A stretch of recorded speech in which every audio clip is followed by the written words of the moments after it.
Welcome to the Rescue Rundown here in the Oklahoman's video studio. I'm Dave Moyes. She's Abby Wolf from the Central Oklahoma Humane Society. How are you? Good. How are you? Doing well. Good to see you again. Good to see this guy, right? Oh, I know. I'm just so proud of this guy. We're going to update you on My Furry Valentine, which is what we previewed last week. It happened, I believe, over the weekend, right? It did. And then give you an update on this fine friend, and then perhaps have some fun with the Westminster Dog Show, which I believe concluded last night as well. But first of all, Valentine's weekend was this past weekend. You hosted a two-day event, My Furry Valentine.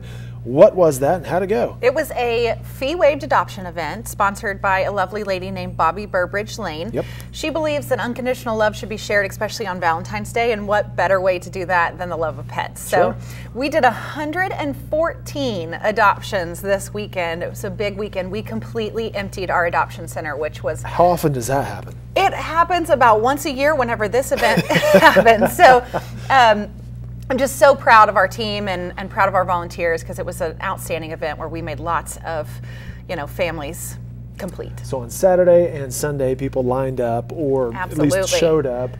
They were able to preview some of the animals that you had, the dogs and cats, on your website. Yeah, the first visitors got there on Saturday at 5 a.m. and then on Saturday Black at Friday 4 a.m. shopping. Absolutely. Somebody 4 likened a.m. it to that, yes. Wow. So, when somebody makes that connection with a picture, especially the adorable kiddos that we had in our adoption center, it's hard to keep them away. Sure. Well, that's great. Congratulations. Thank you. However, this little guy is still needing a home, and he will be up for adoption later this week, I believe. What do we know about him? Well, you remember Champ from a previous episode when I showed you his before pictures, but we're so proud of his after pictures now. That's what really counts.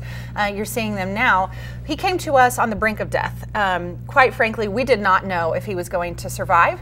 And because of his loving foster home and our Rita's Angel Fund, which helps us help animals that really need some extra medical care, he survived. And part of the reason why he survived is because he has the absolute most outgoing, upbeat, positive personality.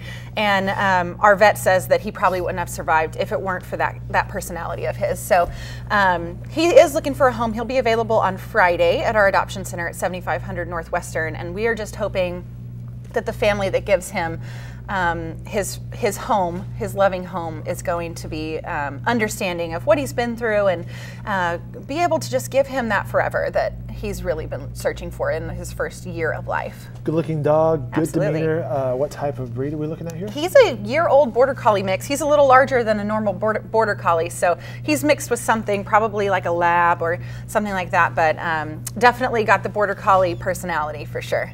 Wow, that's just amazing, the difference between the before and after, thank God. Oh my goodness, yes. And it wouldn't be possible without donations to Rita's Angel Fund. It's just not possible to save the dogs that need the extra medical care without that fund. And remind us a little bit of the fund, how that works and how people can help out. Absolutely. So Rita's Angel Fund basically is the reason why we can pull animals from our city shelters that need something like as simple as a eye infection or a broken leg can often lead to euthanasia in our shelters. And because of Rita's Angel Fund, we can actually save those animals from that fate, and that you can donate to that on our website at okhumane.org. Very good. And once again, Champ will be available, we believe, this Friday. That's right. All right. Now, last night, the Westminster Dog Show wrapped up Tuesday night. You may have watched some of that.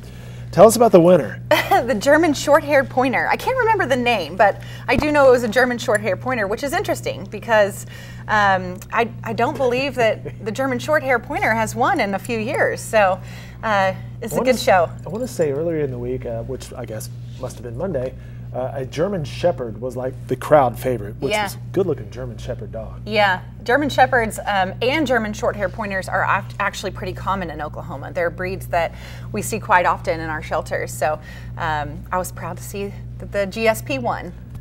Now, is that something you would ever want to do? Are we ever going to see you at Westminster prancing around with a dog? You know, I think that I'm going to stick to shelter and rather than the show dog realm of things, because it's hilarious to watch, though. It's a lot of fun. It is. So much work goes into those shows and getting ready for those shows. So congratulations to the winner. Absolutely. Yeah. Good for those guys. All right. Be sure to check into Champ later this week. We probably should say he's, as you mentioned before, he's been with a good foster home, right? Absolutely. And that makes a big difference. It does. That really shows the value of your foster home program. You know, our fosters have had him for several months. He came to us in December at 38 pounds, and we were like, he needs to be in the 60 range. Week by week, they're taking him to vet appointments. They're making sure that he's eating extra and really not overindulging, because often animals, especially that have been starved, can kind of overindulge. They're just a loving foster home who have made a world of difference in his life. Very good. Well, Champ, thanks for stopping by. Good to see you looking so good. Abby, thanks so much for the update. We appreciate it. Thank you for having us. Previous episodes of the Rescue Rundown can be found online at newsok.com and okhumane.org. Absolutely.